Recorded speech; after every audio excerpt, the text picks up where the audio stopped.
So good day mga kadigis, no, ibabalik lang natin itong stock ng kanyang sprocket para gumanda-ganda yung hatak. Papansin ko kasi hindi maganda. So ito 14, ito is 38. Papalit lang tayo ng engine sprocket.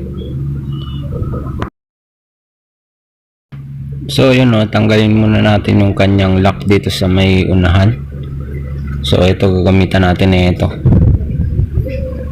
Ayan, para matanggal nyo yan, siyempre kailangan i-cambio nyo muna para ayan, kakambio nyo na lang para medyo kumapit siya. Ayan, tsaka nyo na siya tanggalin yung screw. Ayan, pag ganyan lang siya.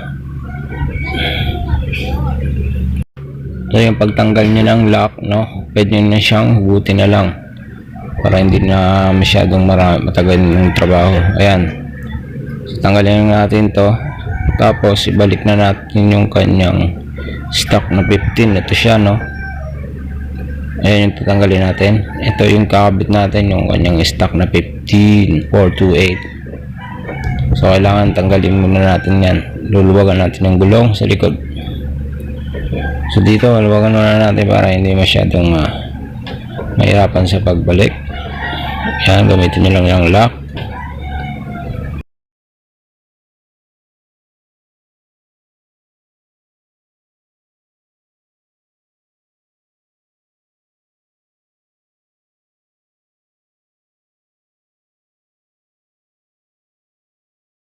So yung pag maluwag na, pwede nyo siyang ibalik para hindi na, yan, para medyo madali-dali na yung kanyang pagbabalik.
So guys, ayun na, okay na siya.